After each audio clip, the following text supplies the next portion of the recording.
Hello, ladies and gentlemen, crypto deep divers. Welcome back to Weekly Crypto. Today, I'm going to talk about the coronavirus. So today we have 67,000 cases confirmed, and the death is 1,526. You know this number. This is not the right. This is not the correct number, right? So this is underestimate. So I'm saying that probably the total confirmed case unofficially probably a million, and the death probably maybe at least 100,000 at least. So this is also underestimate. I mean, there's a whole bunch of censorship. There's a lot of people talking about different stuff. But if you follow my channel, probably 2 weeks ago, when the coronavirus is like 2,800, I told everybody that this is going to be big. Take it seriously. Do all the precaution and everything. And I told everybody like 2 weeks ago, this is just the beginning. And at the time, it's only 2,800 cases. Right now, you're talking about you have 67,000 cases already. But this number is not the true number. The true number is more than that. So, but we don't know the true number because there's a censorship in China. So Singapore is interesting. Singapore has like 67 cases more than Hong Kong. Hong Kong 56, Thailand 33, and yet Singapore has less population than Hong Kong, maybe half of the population less.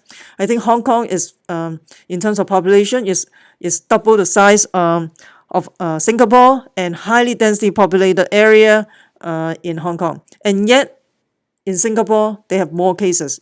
And you can see Singapore is basically, the epidemic is out of control because every day you have increased cases.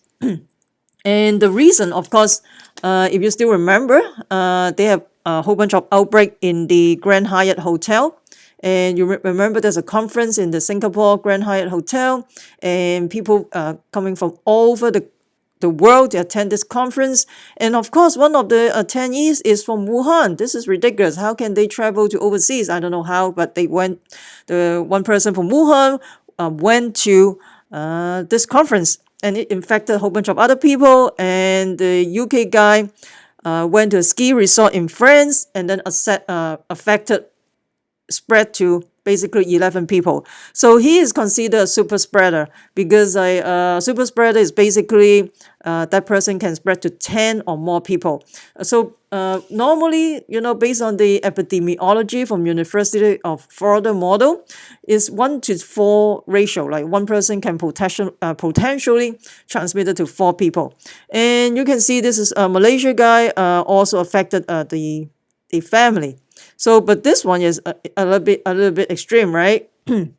And on the top of that, they have also another. So this is another different cases. They have a whole bunch of outbreak in the church as well, in the construction site, and also in a medical shop. This medical shop, I think a lot of mainland Chinese like to go to shop in this medical shop. So that's why you have a whole bunch of cases. So this cases, all this are, they transmitted human to human, and this is a community outbreak. It occurred locally and is in a construction site, in the church. And in terms of the imported case from China is, let's see, this is from China. They imported because the Chinese nationals can still travel to Singapore at the time. And of course, they evacuate some of the Singaporean back from Wuhan back to Singapore. But so you can see the power of the exponential nature of this virus. One person to 4 people, and this is a super spreader, spread to 11 people, and this guy spread to 2 other people, which is the close family members, I guess. And so another thing why Singapore has more cases, even though it looks like, on the surface, they seems to be they take good control of the take good care of the citizen and all that, is complacency. This happens to all over the world, even in North America, in Europe, because the Singapore government basically, I think 2 to 3 weeks ago, they tell the citizen not to wear a mask unless you are sick. So basically, if you go to Singapore, nobody wear a mask to protect themselves or to contain the disease. Because if you are the carrier, if you are coughing, if you wear a mask, at least the virus contained, right? You don't spread to others. And of course, if you are not the carriers, if you are the person just walking around on the street, if you wear a mask, that protect you from getting the virus as well. This is like a barrier, right? Of course, it's not 100%, but it's better than nothing. And in Singapore, there's two complacency. They don't even wear a mask, not in a subway station, not in a crowded area, not in a shopping mall. But in Hong Kong, it's very different. They are very vigilant. So they wear masks in the subway. They wear masks in a mall, in a public area, in a crowded area, and they sensitize their hand very frequently. This is because of the painful experience the Hong Kong people back in, they have SARS, right? Back in 2003, right? So because of the SARS outbreaks, so they are very vigilant. So they make sure that they wear masks, they have a better hygiene, wash their hands frequently. So they are more well prepared than the Singaporeans. So this is basically complacency. And another thing I want to talk about is they talk about maybe when the weather become warmer, then this virus will less likely to survive on the surface. So based on a whole bunch of study that I've read, those virus can live on the surface probably 7 days, and some study even say more than 20 days. So when you go to an elevator, if the person has a coronavirus, like coughing in the elevator or sneezing in the elevator, those droplets probably deposit on the elevator buttons, on the handles, everywhere, on the door. If you touch the button, then you put your finger, you scratch your eyes, you put your finger on your nose or whatever, then you will get the virus potentially, depending on your immune system. So the key thing is not to touch your mouth, nose, and eyes, because those are mucus, the eyes have mucus membrane and all that. So it's important, don't touch anything. It's better. So when you go to the elevator, go to an escalator, I think you try maybe use an elbow to touch it or something, or make sure you wash your hand frequently or have some hand sensitizer to sensitize your hands. And if you go to depending on which area you are at right now, if you are in Hong Kong, Singapore, or Thailand, you probably want to wear a mask, to go to a public area. But in North America, I think it's too complacency, I don't think, or in Europe, they're very complacency, they don't wear masks. But the thing is, at least you wash your hands frequently, okay? Don't touch your eyes, nose, and mouth. Those are the point of entry for the virus to get into your lung, into your respiratory tract. And that's the thing. I think vigilance, not to create panic or anything, just be prepared. If you're going to fly, going to take on an airplane, I would recommend you wear a surgical mask at a minimum. If you're flying long distance, going to Asia, probably you need an N95. If you're flying to Europe, I don't know. If you're long distance, I would prefer N95, seriously, the mask. And another thing is the cremation thing. They talk about the sulfur dioxide. So this is an image from NASA. People talking about there's a high emission, SO2 emission from Wuhan. They're talking about because they're burning whole bunch of cremating tons and tons of dead bodies from the epicenter. You can see the high level of SO2. And by the way, right now everything is locked down. So there's not much industrial activity, right? So why there's such a high sulfur dioxide? So people are speculating that because of the mass cremations, they have to cremate the body like 24/7, basically. Like every 15 minutes, you can finish a body, basically. Based on the calculation, they probably cremate like thousands and thousands of people every day because there's too many death toll. That is a rumor. I'm not sure, but there's the rumor right now. So, there's a whole bunch of censorship that a lot of things we cannot confirm in China, unlike in the Western world. They are more open. And also, that's interesting about the test kit.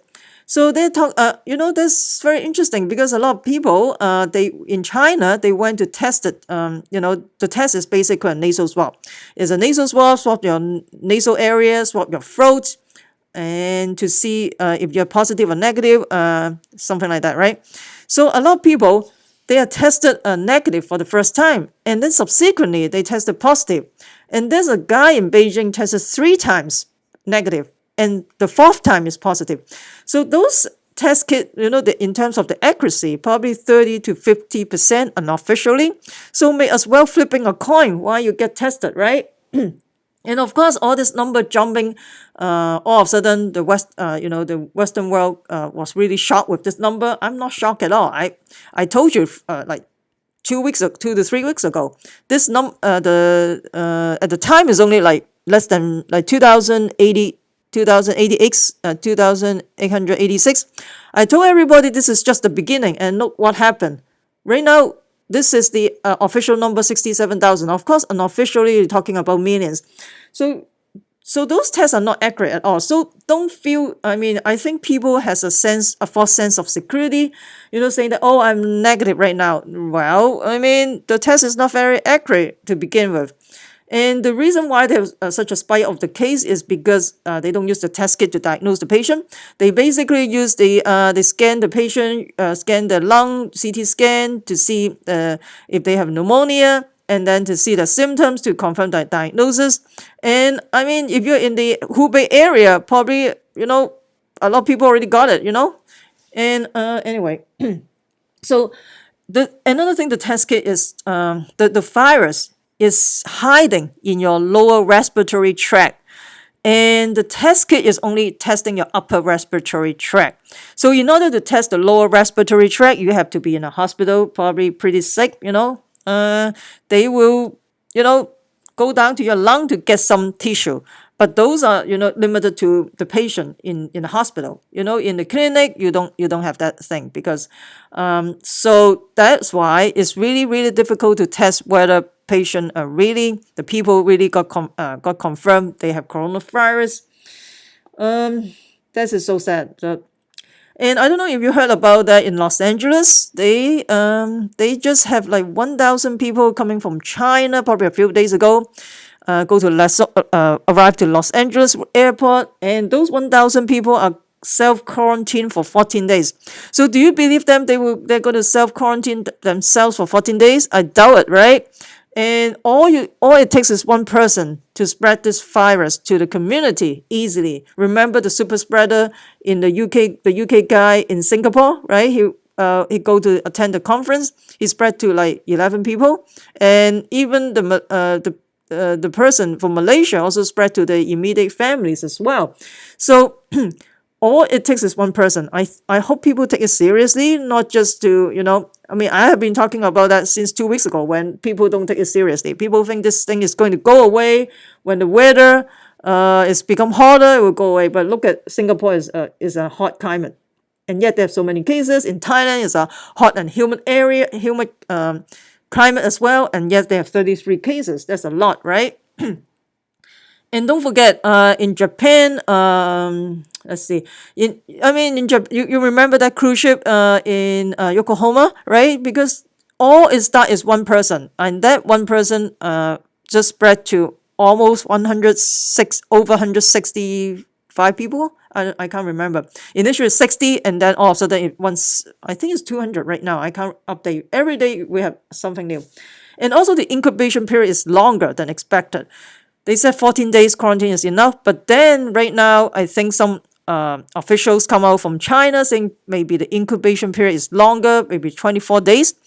And maybe those are outliers, right? Outliers is basically in a bell-shaped curve, and you don't fall in the middle of the bell-shaped curve. You fall outside of the bell-shaped curve. That is the outlier. And another interesting thing is one lady from China, she did not develop she did not have coronavirus until 42 days later. But that case is maybe it's extreme, maybe outliers, right? Maybe outliers, and I'm not sure that one. So maybe it's a second infections. And don't forget the immunity, based on the experience in China, the immunity from the infectious disease experts saying that the immunity is pretty short-lived. And there's chances, even though you infected with coronavirus first time, you may get reinfected again. So that is crazy too, right? But it's just what it is. And I don't know if you still remember. I think before the China announced they are going to go back to work, the number is not that high, right? And at the time it's steadily increasing, and it's all of a sudden it level off. But the thing is, right now, I think the reason why is because they want to make sure people go back to work. But right now, I am not sure. Even though you go back to work, they have to pay them like double. And I doubt people going back to work, not like 100%. I don't know how much capacity, maybe 30, 40, I guess. I'm not sure. So right now it's only 40%, probably 40. I don't know. I'm not sure. So you're talking about Tesla Gigafactory is not open yet. I don't think they open back, right? Even Shanghai got affected. So I think in one day, Shanghai got 3,000 cases. And I think right now it's 5,000 cases right now. I can't remember. I couldn't keep track of all these things because it's like keep going and going. All this, like every day we have new things. Every day we have new information. And also, the transmission. At the beginning, they'll say droplets. Right now, they're talking about aerosol. So aerosol is transmission. It's basically smaller than droplet. So that means they can throwing around on the air longer, right? And then of course when the wind blow, right? When the wind or some current blows or fan, so or whatever it blows, it can blow far in a farther area. So if aerosol, that means they're floating around the air longer before they settle down on the surface. So that is not good because when you go, for example, if you go to the elevator and then if it's aerosol, you probably inhale it already before they settle down on the surface, on the floor. So aerosol transmission is a thing too because I mean I don't know, this is getting more and more crazy. So people are talking about how come there's such a big outbreak in the cruise ship, right? And as well as in a conference center, conference in a conference, they are suspecting maybe buffet, because in the buffet, people are talking, talking while they pick their food and all that, right? And maybe all this droplet is floating around. So and when the next people come in, they inhale the droplet and all that. So I think right now we should avoid buffet. I just try to avoid all this thing. I mean, it's not worth it, right? And the thing is, after you get infected, you become contagious without yourself knowing it because you don't have any symptoms. But you're already spreading the virus. That is not good at all. And some people probably drop dead. You can see a lot of people. Let me show you the picture. So let's go back. So you can see people are like pass out on the street, and this is very common scene in China. Basically, I mean he's doing a CPR right now. So this is a very common scenario in China. A lot of people like just drop dead on the street. I'm telling you. I mean, walking Zambia. I've been like Walking Dead. I've been talking about that like two weeks ago. So basically, because no symptoms, the virus already infected the lower respiratory tract, and the lung become hypoxic and or overflow or fill with fluid. The fluid is basically from the neutrophils. I don't want to get in that detail, and that's why they pass out. So this is linked to the virus, and I think every day we have something new. So every day before they said it's just droplet. Right now it's aerosol. And this guy, I don't know what he's doing. He's like trying to disinfecting everybody, I guess, in the office. And I hope this is alcohol, not some type of like exterminator or something. Oh my god, this is like insane. I mean, oh my god. I mean, seriously. And of course, the P4 lab. So people talk about the P4 lab, the biohazards lab. Biosafety lab level 4. That means they can do research on deadly virus like polio, Ebola, H1N1, a whole bunch of like exotic, deadly virus. So they talk about that potentially there's a leak. People in the lab, for example, accidentally leak out those virus to the community. And don't forget the distance between the seafood market and the Wuhan virology lab is just It's like 30 minutes away. So they're suspecting some people, they want to make money, sell those exotic animal, those to the seafood market, and this is how it got it to the community. So I think that's pretty much right now. Maybe tomorrow I'll update some other stuff as well. For example, there's a potential hotspot in Bali as well, and there's so many different places that is a potential. But in Bali, I think there's a guy from China went there for vacation for 7 days and went back to Shanghai, developed symptoms, and yet the Indonesia government say that Bali has no confirmed case. Is it because they haven't tested the individuals, or they don't have a test kit, or because in terms of the medical facility over there, they may not be that advanced? I'm not sure, or they want to cover up, just like China, because tourism is an important thing in Bali. So if you say you have a coronavirus case in Bali, nobody's going to go there. So I'm not sure if because it's cover up. So well, we'll see. So let me know what you think about this coronavirus. Do you think it will go away? Do you think this will be coming to your neighborhood? And are you ready or prepared for this epidemics and potentially probably, they should, maybe a pandemic coming. So let me know what you think about this. I would love to hear from you. And are you ready for this? Do you have a surgical mask to protect you, or N95 just in case epidemic head to your community? I'm not creating any fear or panic, and I'm just saying, are you prepared? Are you prepared for this? So, what's your plan for this? And do you have sufficient supply? Do you have sufficient food and water just in case things getting out of control? I would love to hear from you. Let me know what you think about this. I would love to hear from you. So if you find this video helpful, smash the like button, subscribe to my channel, also share with your friends. Make sure you subscribe so you don't miss out the upcoming episodes. And of course, I will try to do quality video for you guys, and remember to comment, and I will continue to produce good quality video for you guys, and I try to be as objectively as possible.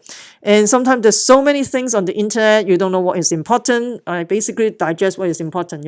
I pinpoint some of the stuff. So comment below. I would love to hear from you. And of course, you can join library.tv if you're interested. It's a decentralized YouTube. You can click the link below if you're interested. Also, you can, if you haven't have a Brave browser, you can click the link below.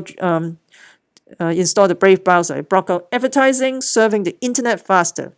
Remember, crypto deep divers, we the people take control of our money. Stay wise, stay safe, peace. I'm not a financial advisor. Investing in cryptocurrency and commodity can have inherent risk. Also, I'm not a healthcare provider. If you have any questions about this coronavirus, you should consult your doctor. This is served just for entertainment purposes.